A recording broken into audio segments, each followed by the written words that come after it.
Saludos, mis queridos amigos. Qué bueno que están conmigo en estos momentos para iniciar un nuevo estudio más de la serie 28 Creencias Fundamentales de los Adventistas del Séptimo Día. Hoy vamos a tratar acerca de Dios el Espíritu. Y quiero decirles algo anticipadamente antes de entrar en el estudio. Cuando estudiamos sobre el Espíritu Santo, es importante tener en cuenta el consejo que Dios le dio a Moisés. Quita el calzado de tus pies, porque el lugar en que estás es tierra santa. Y como dice también el espíritu de profecía, donde no tenemos todas las cosas reveladas, el silencio es oro. Por lo tanto, cuando hablamos del Espíritu Santo, siempre vamos a tener presente de que no todo está revelado. Hay muchas cosas que la Biblia presenta acerca de la obra del Espíritu Santo esencialmente, pero lo que respecta a su naturaleza es un misterio en el cual no debemos entrar. Así que teniendo en cuenta estas premisas, entramos inmediatamente en el estudio de hoy, Dios, el Espíritu. Y vamos a leer lo que dice Creencias de los Adventistas del Séptimo Día en la página 67. Es el resumen de lo que vamos a tratar en esta oportunidad. Dios el Espíritu Eterno desempeñó una parte activa con el Padre y el Hijo en la creación, la encarnación y la redención. Inspiró a los autores de las Escrituras, infundió poder a la vida de Cristo, atrae y convence a los seres humanos y renueva a los que responden y los transforma a la imagen de Dios. Enviado por el Padre y el Hijo para estar siempre con sus hijos, concede dones espirituales a la iglesia, la capacita para dar testimonio en favor de Cristo y en armonía con las Escrituras, la guía a toda la verdad. Me he tomado el trabajo de poner en rojo todas las actividades del Espíritu Santo y esto es un resumen, repito, de lo que vamos a tratar en el estudio de hoy. Lo primero que vamos a ver es el Espíritu Santo. Es una persona y no una fuerza interpersonal. ¿Cuáles son los rasgos de su personalidad? Uno de los conceptos que los adventistas tenemos es que el Espíritu Santo es en realidad una persona divina. Eso forma parte de los fundamentos de nuestra fe, que no es una fuerza interpersonal. No es un tipo de inmanencia que existe entre el Padre y el Hijo. La Biblia nos presenta al Espíritu Santo como una persona real, así como presenta al Padre y presenta también al Hijo. Ahora veamos cuáles son esos rasgos de la personalidad del Espíritu Santo que nos ayudan a entender lo que acabamos de decir en estos momentos. Nos confirman que el Espíritu Santo es en realidad una persona. Génesis capítulo 6, versículo 3 nos dicen, y dijo Jehová, no contenderá mi espíritu con el hombre para siempre, porque ciertamente él es carne, pasarán sus días 120 años. En este pasaje nos presenta una de las características del Espíritu Santo. El Espíritu Santo ese es el que está trabajando constantemente con el hombre para llevarlo esencialmente a la obediencia a Dios. Pero en el tiempo del diluvio, la humanidad se corrompió tanto, el Espíritu tuvo que trabajar duramente en aquel entonces, pero llegó el momento que ya el Espíritu no podía hacer más nada. Sencillamente llega un instante en la vida de la persona que se ha vuelto de espaldas a Dios, que ha rechazado al Señor y se mantiene persistentemente en su desobediencia, en su rebeldía contra Dios, que ya el Espíritu Santo no puede hacer más nada. Es ese momento cuando ya se ha cometido lo que conocemos teológicamente como el pecado contra el Espíritu Santo y el Espíritu abandona al hombre a su suerte. Y eso fue lo que ocurrió en el tiempo del diluvio. Es lo que ha de ocurrir también al final de nuestros días. Es lo que está ocurriendo también ahora y lo que ha ocurrido, digamos, en todas las épocas y edades, cuando ha habido personas que se han resistido a la obra del Espíritu Santo al punto de que ha llegado a cometer este tipo de pecado, del cual no hay ni marcha atrás, ni en el cual tampoco se puede obtener perdón. En Lucas capítulo 12, versículos 11 y 12 dice, cuando os trajeren a las sinagogas y ante los magistrados y las autoridades, no os preocupéis por cómo o qué habréis de responder, ¿O qué habréis de decir? Porque el Espíritu Santo os enseñará en la misma hora lo que debáis decir. Algunos sugieren de que el Espíritu Santo es Cristo. Si fuera así, Cristo hubiera dicho a los discípulos, no os preocupéis qué habréis de decir, porque yo os enseñaré en ese momento lo que ustedes tienen que responder. Pero Jesús no se refirió a él mismo. Él se refirió al Espíritu Santo como una persona independiente. El Espíritu Santo os enseñará en la misma hora lo que debáis decir. También en Juan capítulo 16, versículos 7 y 8, Jesús dice, pero yo os digo la verdad, os conviene que yo me vaya, porque si no me fuera, el Consolador no vendría a vosotros. Mas si me fuere, os lo enviaré, y cuando Él venga, convencerá al mundo de pecado, de justicia y de juicio. Tengamos presente que de acuerdo a la gramática española, toda vez que utilizamos Él, se está refiriendo a una persona, como es en este caso. Jesús se está refiriendo al Consolador y está diciendo que cuando el Consolador venga va a convencer al mundo. O sea que es una actitud plenamente de una persona. Un animal no puede convencer a nadie. Una fuerza inmanente no puede convencer a nadie. Solamente alguien que tiene capacidad de convencimiento, que tiene una mente inteligente, que puede hablar, que puede persuadir, puede hacer eso. Y son cualidades de personas, no son cualidades de un éter, ni una fuerza inmanente, ni ninguna de estas cosas que muchos a veces alegan en relación con el Espíritu Santo. Hechos capítulo 13, versículo 2, también dice que ministrando estos al Señor y ayunando, dijo el Espíritu Santo. Puse el verbo decir en rojo, porque solamente alguien que puede hablar puede decir. Por lo tanto, esto es una prueba de que el Espíritu Santo es una persona. El Espíritu Santo dijo, apartadme a Bernabé y a Saulo para la obra a que los he llamado. La identificación del Espíritu Santo a lo largo de las Escrituras, pero más esencialmente en el libro de los Hechos, nos hace ver cómo el Espíritu Santo cobra forma, cobra figura, cobra sustancia, consistencia, con la convicción que tenemos los adventistas de que el Espíritu Santo es en realidad una persona divina. De igual manera, dice Pablo en Romanos 8:26, el Espíritu nos ayuda en nuestra debilidad. Pues qué hemos de pedir como conviene no lo sabemos, pero el Espíritu mismo intercede por nosotros con gemidos indecibles. Hay dos actitudes aquí que destacan al Espíritu Santo como una persona real. Primeramente, el Espíritu nos ayuda en nuestras debilidades, pero a la vez el Espíritu intercede delante de Dios por nosotros, dice, con gemidos indecibles. En el momento en que tú oras a Dios, en el momento en que tú presentas tu necesidad delante de Dios, es el Espíritu el que se encarga de interceder delante del Padre para que te conceda aquellas cosas que tú estás pidiendo. Muchas veces no sabemos ni lo que vamos a pedir. Muchas veces no entendemos exactamente qué es lo mejor para nosotros. Muchas veces nuestras palabras no son las correctas. Pero el Espíritu es el que se encarga de acomodar nuestras oraciones, adornar nuestras oraciones para presentarlas al Padre de tal manera que sean realmente una ofrenda de olor grato al Señor. Esa es una de las obras que realiza el Espíritu Santo. En 1 de Pedro capítulo 1, versículo 12, el apóstol nos dice, elegidos según la presencia de Dios el Padre, en santificación del Espíritu, para obedecer y ser rociados con la sangre de Jesucristo, gracia y paz os sean multiplicados.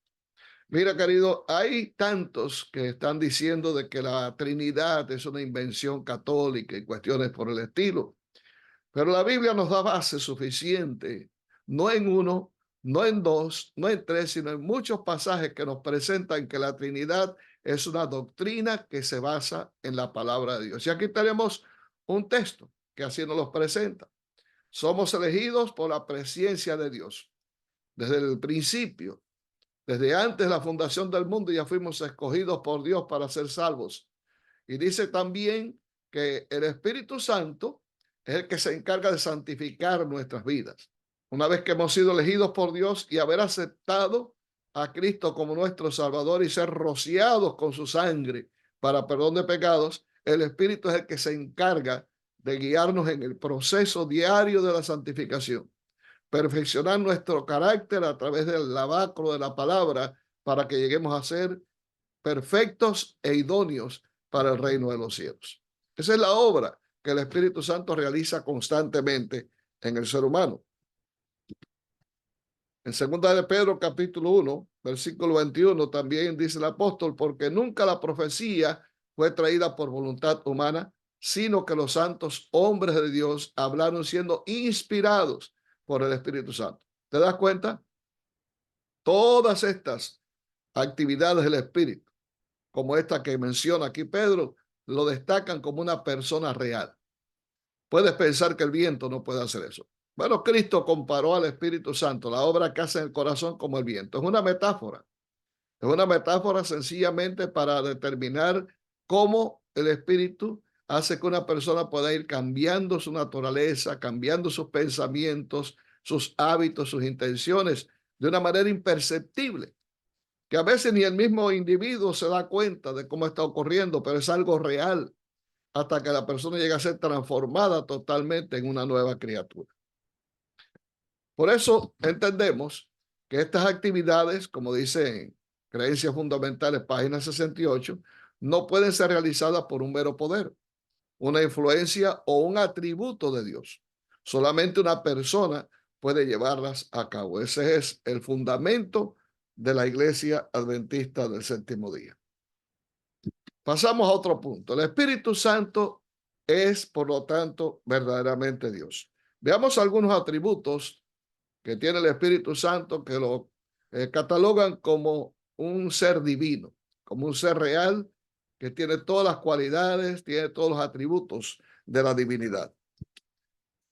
En Mateo capítulo 12, versículos 31 y 32, Jesús dijo, a cualquiera que dijera alguna palabra contra el Hijo del Hombre, le será perdonado, pero el que hable contra el Espíritu Santo no le será perdonado ni en este siglo ni en el venidero. Fíjate cuán grave es hablar contra el Espíritu Santo. Y no es una cuestión ligera, no es una cuestión ligera porque puedes perder la vida eterna. Jesús es bien claro cuando establece al Espíritu Santo en este pasaje como una persona divina con la cual debemos tener mucho cuidado. Por eso cuando tratamos sobre el Espíritu Santo debemos hacerlo con mucha reverencia. Y hay que hacerlo con oración. Como dije al principio, debemos entrar en ese terreno con solemnidad, con respeto y simplemente limitarnos a lo que está declarado en la palabra de Dios. No irnos más allá, porque irnos más allá es crearnos un problema y meternos en un terreno que no nos pertenece. Siempre recuerdo el pasaje, las cosas reveladas son para nosotros y para nuestros hijos, pero las secretas, esas pertenecen a Dios. Así que este es uno de los pasajes que nos presenta que el Espíritu Santo es una persona divina, porque hablar contra él es una cuestión de vida eterna. Podemos perder la vida eterna y nuestros pecados no serían perdonados si ese es el caso.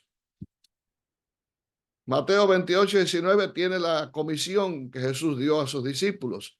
Por tanto, id y haced discípulos a todas las naciones, bautizándolos en el nombre del Padre y del Hijo y del Espíritu Santo. Ahora yo te pregunto, ¿qué relación tendría decir que el Espíritu Santo no es una persona, que es un poder, o sea, una fuerza, es un concepto, que no es en realidad una persona, si Jesús lo está incluyendo en este trío junto con el Padre y junto con él mismo? Y lo está mencionando también con el nombre de la divinidad. Cuando dice aquí en el nombre, se está refiriendo al nombre divino que establece un único Dios verdadero. Y en ese único Dios verdadero hay tres representantes, el Padre, el Hijo y el Espíritu Santo. Sacar una conclusión diferente a esta realmente es ir en contra de lo que el texto está queriendo decirnos. Es hacer una exégesis totalmente equivocada. En Juan capítulo 14, versículos 16 y 17, Jesús también dice, y yo rogaré al Padre y os dará otro consolador. Destaco que este otro aparece en rojo y le voy a explicar por qué. Para que esté con vosotros para siempre. el Espíritu de verdad, al cual el mundo no puede recibir porque no le ve ni le conoce. Pero vosotros le conocéis porque mora con vosotros y estará en vosotros. Aquí vemos también la Trinidad representada. Jesús se denomina a sí mismo con el pronombre yo. Yo rogaré al Padre. Ahí tenemos otra de las personas, la divinidad, que es la primera. Y os dará otro. La palabra otro viene del griego aios. La palabra otro en griego quiere decir otro de la misma naturaleza, otro de la misma categoría, otro con las mismas cualidades, solamente que es una persona totalmente diferente, independiente. Por lo tanto, otro es muy importante cuando estudiamos este pasaje. Jesús está diciendo, les voy a dar otro consolador. Y otro nos está también haciendo referencia al primer consolador que vino a este mundo, que es Jesús. Por lo tanto, Él es el primer consolador, es nuestro abogado. Por eso en Primera de Juan capítulo 2 y versículo 1 nos dice que tenemos un abogado que es Cristo. Pero ahora viene el otro consolador, el otro abogado, el Paracletos, que es el Espíritu Santo, para que esté con vosotros para siempre. Y es el Espíritu de verdad. Es el Espíritu de verdad, no es una fantasía. Ahora, ¿por qué mucha gente no puede aceptar al Espíritu Santo? ¿Por qué hay tantos que están renunciando a esta gran doctrina bíblica de la tercera persona de la divinidad? Sencillamente, en primer lugar, porque tienen una mente carnal. Pablo dice en Romanos que la mente carnal no puede entender las cosas del Espíritu. Y una mente carnal es una mente mundana. Por eso el mundo no puede recibir el Espíritu Santo. Y ahí vienen tres declaraciones donde he puesto en rojo el artículo neutro le, porque no le ve ni le conoce, pero vosotros le conocéis, porque mora con vosotros y estará en vosotros. Lo primero que digo es que para poder entender al Espíritu Santo, para poder conocer al Espíritu Santo, tenemos que tener una mente espiritual. Una mente espiritual que nos ayude a poder interpretar al Espíritu Santo en el contexto bíblico. Quiero traer como ayuda la declaración que dice la Real Academia de la Lengua Española en su gramática del año 1973. Ahí leemos lo siguiente. En el esbozo de una nueva gramática de la lengua española se condena el leísmo. Entiéndase leísmo lo que acabamos de ver en ese texto. El artículo le. Eso se llama leísmo. Se condena el leísmo referido a cosa, pero se permite el referido a persona masculina singular. En otras palabras, no podemos utilizar le para referirnos a un perro, referirnos a una silla, referirnos al viento, referirnos a cosas, abstractas o no. Se utiliza sencillamente cuando se está refiriendo a una persona masculina singular. Y es muy importante esto porque yendo a la gramática nos ayuda a comprender que Jesús cuando dijo le ve, le conoce, le conocéis, está refiriéndose a una persona masculina singular. Todos estos conceptos nos ayudan indudablemente a poder formar en nuestra mente un criterio sano y un criterio correcto acerca de quién es realmente el Espíritu Santo. Pero continuamos en Efesios capítulo 4, versículo 30, el apóstol Pablo dice, y no contristéis al Espíritu Santo de Dios, con el cual fuisteis sellados para el día de la redención. El Espíritu Santo puede ser contristado, puede ser entristecido, porque tiene sentimientos. El Espíritu Santo, por lo tanto, tiene aquellas cualidades que son divinas también y puede sentir como siente Dios. Algunos utilizan este texto para decir que el Espíritu Santo de Dios se refiere a Dios, pero cuando encontramos esta expresión en algunos textos de la Biblia, el Espíritu Santo de Dios o el Espíritu Santo de Jesús, lo que nos está queriendo decir que viene de parte de Dios, es enviado de Dios. Como leemos ahora en 1 Corintios 12:11.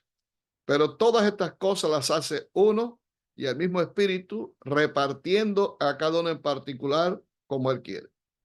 El Espíritu Santo es el que asume la responsabilidad de repartir dones a la iglesia. Es una de las tareas que tiene el Espíritu Santo. Cuando tú aceptas a Cristo como tu Salvador personal, cuando tú eres bautizado, el Espíritu Santo te equipa con aquellos dones esenciales que tú necesitas para hacer una obra eficiente en favor del Evangelio. Una declaración del Espíritu de Profecía nos dice que todo verdadero discípulo de Cristo nace en el reino de Dios como misionero. Y así es.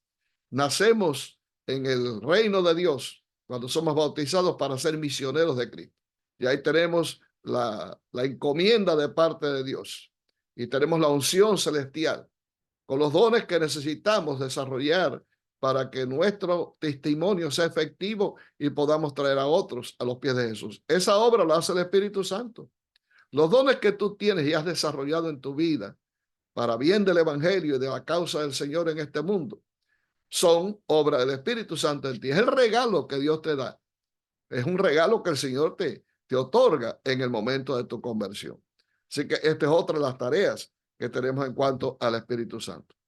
1 Corintios capítulo 2 versículo 10 dice, pero Dios nos la reveló a nosotros por el Espíritu, porque el Espíritu todo lo escudriña, aún lo profundo de Dios.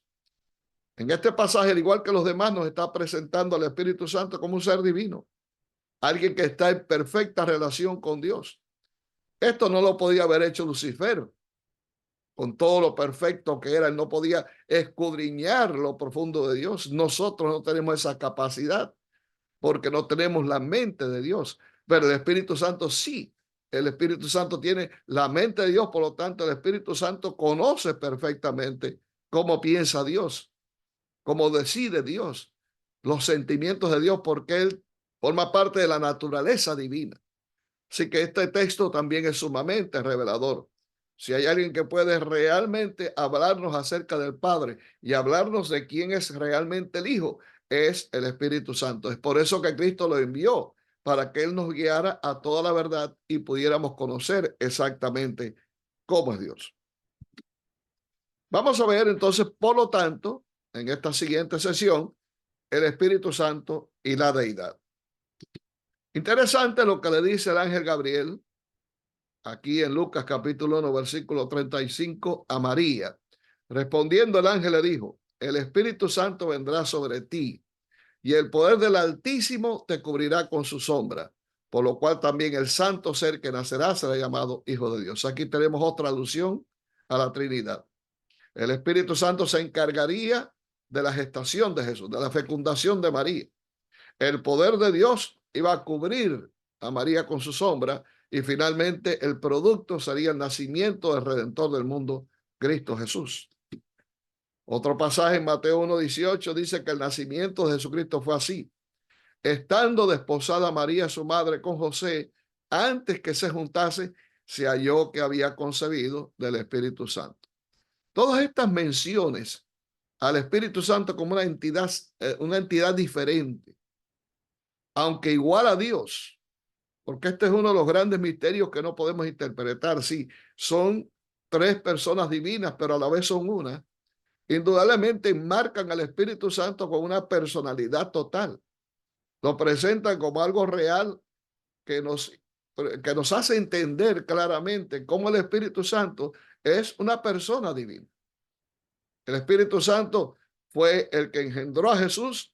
El Espíritu Santo fue también el que trabajó en la vida de Cristo, en su ministerio, mancomunadamente con el Salvador, produciendo todos aquellos milagros que Cristo hacía. En el momento en que Cristo se bautizó allí en el Jordán, el Espíritu Santo descendió sobre él en forma de paloma y desde ahí en adelante la obra que Jesús hizo fue directamente relacionada con el Espíritu Santo, obrando a través de su vida. Por eso es que nosotros, si permitimos que el Espíritu Santo tome posesión nuestra y produzca en nosotros el querer y el hacer, y también nos ponga esos dones que necesitamos para obrar en favor de la causa del Señor, podemos hacer las mismas cosas que Jesús hizo. Y no son meras palabras, Jesús también lo dijo, que las obras que yo hago también ustedes las van a hacer. Y claro, para eso dependemos del Espíritu Santo en nosotros. Si no creemos en el Espíritu Santo, si no aceptamos al Espíritu Santo como un ser real, si no estudiamos acerca del Espíritu Santo como estamos haciendo ahora y profundizamos hasta poder entender realmente la relación que el Espíritu Santo quiere tener con nosotros, difícilmente se va a poder cumplir el plan que Dios tiene para nuestras vidas y no podemos ser entonces verdaderos testigos de la obra de Dios y de su poder transformador en nuestra vida. Mateo capítulo 3, versículos 16 y 17 dice que Jesús, después que fue bautizado, subió luego del agua. Y aquí los cielos se abrieron y vio al Espíritu de Dios que descendía como paloma y venía sobre él, y hubo una voz de los cielos que decía: este es mi Hijo amado, en quien tengo complacencia. Aquí vemos al Espíritu Santo nuevamente en ejercicio de la función que le corresponde. Descendió sobre Jesús para llenarlo de poder y llenarlo de los atributos que él debía tener para llevar a cabo su ministerio con éxito. Y aquí tenemos también otro pasaje que nos presenta la Trinidad en función. El Espíritu, Jesús, que es bautizado, y también la voz que viene del cielo, que es la voz del Padre, diciendo sobre su Hijo, que es su Hijo amado, en el cual tenía complacencia. ¿Sabes? Cuando somos bautizados, yo llego a pensar de que sucede también lo mismo. Cada hijo de Dios que es sumergido en las aguas bautismales nace como una nueva criatura. Y en esos momentos, por haber aceptado a Jesús como Salvador personal, el Espíritu desciende sobre la persona que ha sido bautizada. Descendió sobre ti, así como descendió sobre mí. Y quizás no lo escuchamos audiblemente, pero también desde el cielo el Señor pronunció esas palabras que aparecen en este texto: este es mi Hijo amado. Porque llegamos a ser también hijos de Dios a través del bautismo, a través de Jesús y a través del Espíritu Santo, que es el que nos regenera, es el que nos adopta como hijos de Dios, como hermanos de nuestro Salvador y Señor Jesucristo, para ser herederos con Jesús de todas aquellas bendiciones maravillosas que Dios tiene para sus hijos. Génesis capítulo 1, versículo 2. Tiene la mención inicial de la obra del Espíritu Santo en este mundo. Ahí se nos dice que la tierra estaba desordenada y vacía cuando Dios creó este mundo, y las tinieblas estaban sobre la faz del abismo, y el Espíritu de Dios se movía sobre la faz de las aguas. Luego, más adelante, en Génesis 1:26, ahí está el momento esencial cuando Dios crea al hombre y dice: y hagamos al hombre a nuestra imagen y semejanza. El verbo hagamos está en plural, y también cuando menciona a Dios está en plural porque se refiere a la pluralidad de Dios, Elohim. Por lo tanto, había más de uno en aquella declaración. Ahí estaba el Padre, porque fue indudablemente el Padre que nos creó, pero también estaba el Hijo, por quien fueron hechas todas las cosas, como dice Pablo, y se encontraba también el Espíritu Santo, que fue el que adornó los cielos, como dice en el libro de Job. El Espíritu Santo, por lo tanto, forma parte de ese trío divino, de la divinidad o Trinidad, como le conocemos normalmente. La última sesión tiene que ver con la misión del Espíritu. En Juan capítulo 16, versículos 13 al 14, nos dice Jesús: pero cuando venga el Espíritu de verdad, Él os guiará a toda la verdad, porque no hablará por su propia cuenta, sino que hablará todo lo que oyere y os hará saber las cosas que habrán de venir. Él me glorificará porque tomará de lo mío y os lo hará saber. Interesante pasaje. Por lo tanto, cuando el Espíritu Santo venga y venga en toda su plenitud, una de las funciones que realizaría es guiar a sus discípulos a toda la verdad. El Espíritu Santo es el que nos puede declarar la verdad absoluta de la palabra de Dios.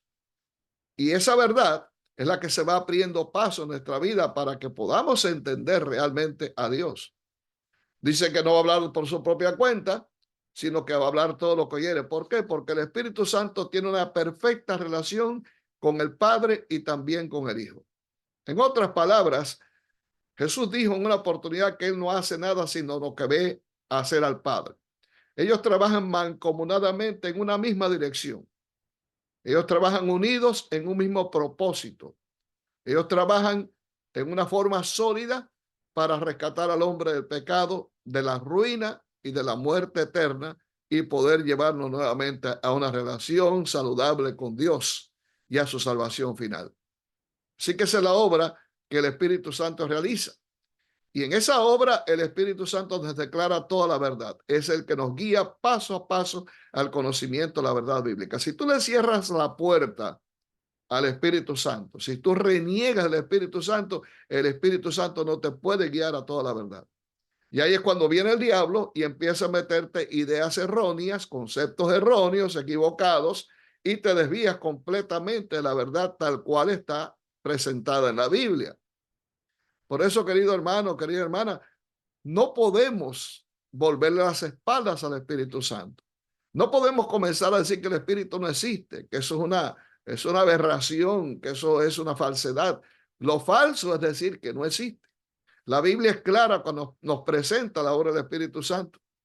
El Espíritu Santo es real, es una persona divina, quiere estar contigo, es tu amigo. Jesús lo envió para que él haga permanente su presencia en el corazón de los hombres, porque debido a que tiene la humanidad incorporada, Jesús no puede estar omnipresente en el mundo. Por lo tanto, el Espíritu Santo es el que vino a completar la obra de Cristo y es el que puede hacer que Cristo pueda hacer sentido en cada corazón de cada ser humano en este mundo. No podemos ser ciegos a esta realidad. Si estamos ciegos, si estamos un poco mareados por lo que mucha gente anda diciendo por ahí, pidámosle a Dios el colirio celestial para que podamos ver, para que podamos entender realmente lo que la palabra de Dios nos enseña acerca de la obra del Espíritu Santo. En otro pasaje dijo Jesús, pero yo os digo la verdad, os conviene que yo me vaya, porque si no me fuera, el Consolador no vendría a vosotros. Mas si me fuere, os lo enviaré. Qué interesante. Algunos dicen que el Espíritu Santo es el mismo Cristo que toma esa posición cuando es necesario. Pero esto no es lo que me está diciendo Jesús aquí. Jesús me está diciendo que para que el Espíritu Santo pueda venir, Él tiene que irse. Para que la obra del Espíritu Santo pueda comenzar a realizarse, Él tiene que ceder el lugar. Jesús iría al cielo a ocupar otra función en su ministerio. Él entraría en el santuario, como dice Pablo en Hebreos, para comenzar a interceder por los hombres, mientras el Espíritu Santo acá en la tierra estaría llevando los corazones a los pies de Dios, mediante Jesucristo. Como tú ves, la obra que realizan es una obra perfecta, con una relación estrecha entre el uno y el otro. Como te lo pinto de esta manera, el Espíritu Santo es el que convence, como dice aquí este pasaje, al mundo de pecado. Lleva a los corazones a la convicción de que están perdidos sin Cristo. Los convence de pecado, les hace entender que son pecadores, que están perdidos, que están condenados a muerte. Una vez que los convence, también los lleva a otro escalón más, en la justicia de Cristo. Les hace ver de que hay un remedio para el pecado y que ese remedio está precisamente en la sangre preciosa que fue derramada en la cruz del Calvario. Somos justificados mediante la sangre de Cristo. Somos limpiados por esa maravillosa sangre que nos purifica de todo pecado. Somos expiados mediante el holocausto que fue ofrecido en el Calvario. Por lo tanto, al ser convencidos de eso, nos damos cuenta que necesitamos de un Salvador y vamos a Cristo para ser limpiados. Y si no sucede esto, entonces el Espíritu Santo tiene que hacer una obra que es triste. Convence también de juicio. O sea, habrá una obra de juicio que se realizará sobre todos aquellos que no acepten finalmente el remedio que Dios tiene para el pecado y serán juzgados. Entonces también convence de pecado por cuanto no creen en mí. ¿Qué te parece esto, no? Así que no creer en Cristo, no creer en el Espíritu Santo, no creer en la provisión que Jesús ha hecho, eso nos pone realmente en un aprieto en relación con nuestra salvación. Si logramos entender esto, creo que realmente hemos dado un paso de avance para que un día podamos entrar con Jesús a la patria celestial. Ahora vamos a Hechos 2:38. Pero les dijo a aquellos que se encontraban ahí reunidos, que escucharon el sermón que él presentó en Pentecostés y que vinieron a Pedro para decir: varones hermanos, ¿qué haremos? Pero les dice: arrepentíos y bautícese cada uno de vosotros en el nombre de Jesucristo para perdón de los pecados y recibiréis el don del Espíritu Santo. Y así sucedía. En aquel tiempo, toda vez que una persona se bautizaba sinceramente y había aceptado a Jesús, recibía inmediatamente el Espíritu Santo y comenzaba a hacer la obra del Señor con poder. Quiero en esta oportunidad concluir con esta declaración que encontramos en Hoy los Testimonios, tomo 3, página 212. En ella la sierva de Dios declara que la ausencia del Espíritu es lo que hace tan impotente el ministerio evangélico. Puede poseerse saber, talento, elocuencia y todo don natural o adquirido, pero sin la presencia del Espíritu de Dios, ningún corazón se conmoverá, ningún pecador será ganado para Cristo. Por otro lado, si sus discípulos más pobres y más ignorantes están vinculados con Cristo y tienen los dones del Espíritu, tendrán un poder que se hará sentir sobre los corazones. Dios hará de ellos conductos para el derramamiento de la influencia más sublime del universo. Eso te hace entender lo importante que representa para nosotros que esa obra del Espíritu se haga en cada uno. Porque eso es lo que hará posible que podamos tener no solamente los dones habilitados, sino más aún podamos ir avanzando en el plan de Dios, trayendo a muchos corazones que están lejos de la gracia divina a los pies de Jesús. Mi deseo es que Dios te ayude a ti, que Dios me ayude a mí a comprender mucho más aún la naturaleza, la obra y la personalidad del Espíritu Santo.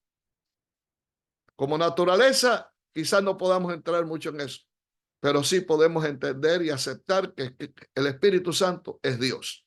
Esa es su naturaleza. Tiene las mismas cualidades, tiene los mismos atributos, tiene la misma esencia. El Espíritu Santo es Dios. Tal como le dijo Pedro a Ananías y Zafira cuando cometieron el pecado de fraude delante del Señor porque no entregaron todo lo que aquella propiedad que vendieron había recibido y que habían prometido darlo al Señor. ¿Por qué ha puesto Satanás en tu corazón mentir al Espíritu Santo? No has mentido a hombres, has mentido a Dios. Por lo tanto, el Espíritu Santo es Dios. Tenemos que comprender eso, tenemos que movernos en esa dirección. Hemos comprendido también, y quizás es lo que más tenemos revelado, cómo el Espíritu Santo obra en este mundo. La capacidad del Espíritu Santo de trabajar mancomunadamente con la deidad para llevar los corazones a Jesús. El Espíritu Santo es un ser real, el Espíritu Santo es una persona divina, el Espíritu Santo está contigo, está conmigo para guiarnos paso a paso hasta un día poder estar con Cristo en el reino de los cielos. Que el Señor te guarde, que el Señor te bendiga, es mi deseo y oración. Y nos vemos en el próximo estudio.